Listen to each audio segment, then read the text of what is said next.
A remaster of a game is usually the overhaul of graphics compared to a remake, which completely changes the gameplay and has an upgrade to graphics.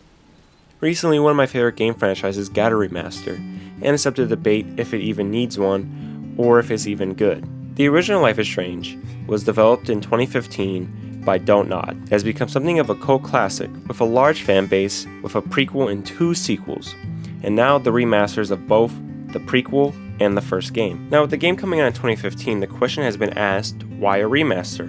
The graphics aren't that bad or even outdated. The simple answer being money, obviously, but personally I love the game and I'm glad that it got a remaster. As at the time when the original game was made, it barely had a budget, meaning that a lot of textures and animations were off, and at the time this game deserved the props it got for how little they actually had to work with and the quality of the game that they ended up producing. Something they did was use water paint textures to give the game a unique feel and to bypass some of the issues that they were having with textures. For Life is Strange, we really wanted to have a stylized rendering. We didn't want it to be realistic, or so every texture has been hand painted to give this impressionistic feeling. So did the game deserve a remaster? Yes, in my opinion. As I stated, that Life is Strange 1 used different methods for texturing and modeling. Now with the newer games, they don't use these methods.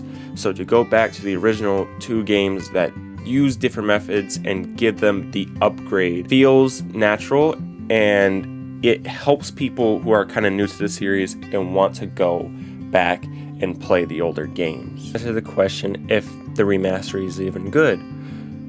From my experience of playing it, I have to give it a yes-ish.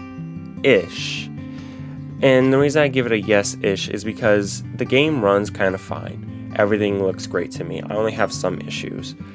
With the character models, I noticed that sometimes in the face they do look a little weird.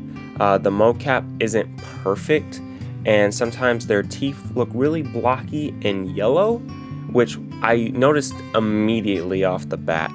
But I do appreciate some of the new facial animations. It makes the characters look more human and not, like dolls. Gameplay wise, it's pretty much the same, but once again, this is a remaster. It is not a remake. I wasn't expecting too much of different gameplay per se. Lighting is completely changed, and I kind of like it. I kind of like it. I don't hate it. I saw a lot of complaints in reviews talking about like the saturation was turned up. That's pretty much all they did. Just made everything a little brighter.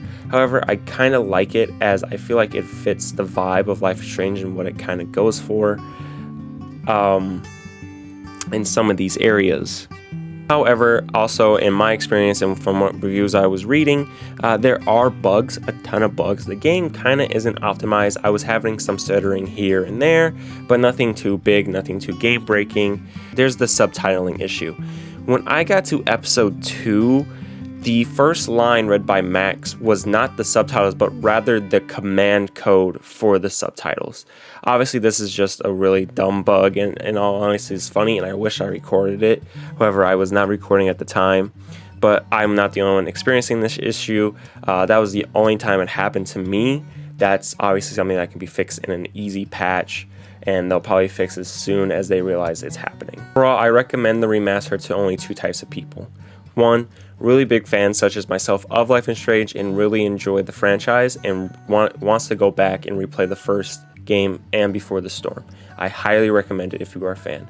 And the second type of people I recommend this game to is if you picked up True Colors or you picked up Life is Strange 2 and you've never played Life is Strange 1 or Before the Storm, I highly recommend picking this up as it kind of has similar graphics now to those 2 games, and it will be something you're more used to. If you were expecting huge changes, I do not recommend this for you. Once again, this is a remaster, not a remake. I keep reiterating this due to the fact that this was some complaints that I saw in reviews. A lot of people thought that there was going to be big gameplay changes when, of course, that is not what a remaster is. So I just don't want anybody to get confused from this video. So, to summarize, if you are a big fan of the series and a newcomer to the series, I highly recommend this. This is a good remaster, and that's going to be it for this video, guys.